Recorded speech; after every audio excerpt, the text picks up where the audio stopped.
সাকিব, আমার বাসা বড় অপারেশন। আমার ভাতিজি গেছে কালকে একটা স্কুল খেয়ে বলছে, তার বয়স 1 মাস। খেয়ে বলছে বলতে আমার একটা ভাতিজি আছে, তার বয়স 5 বছর। সে দুষ্টামি করতে যে ওকে চুমা দিতে যে ওই স্কুপটা ওর হাতে থেকে ওর মুখের ভিতরে চলে গেছে।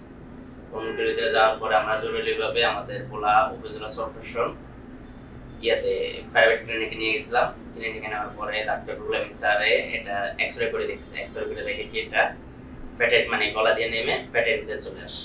ফ্যাটের ভিতরে চলে আসার পরে আমরা এক্সরে করে দেখতে আছে যে পোলাও পারবে না, আমাদের বরিশালও পারবে না। তো আমাকে ডাক্তার বলছে যে তোমরা ঢাকা বিআরবি হসপিটাল নিয়ে যাও। ওই হসপিটালে অপারেশন ছাড়ে মেশিন আছে, আত্মদিনিক মেশিন আছে, ওই মেশিনের মাধ্যমে এটা বের করতে পারবে, তোমাদের কোনো রিস্ক নেই। তো আমরা জরুরিভাবে আমরা ঢাকা চলে আসছি।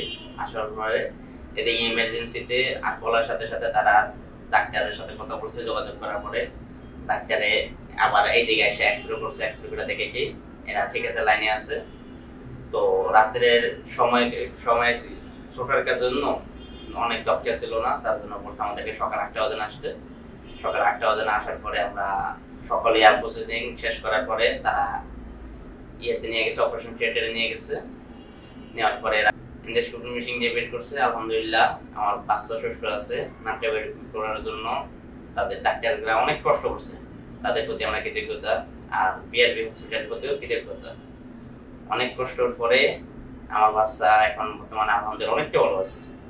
সবাইকে অনেক অনেক শুভেচ্ছা। এই হসপিটালে গিয়েছিল, এতেও ভালোবাসা রইল।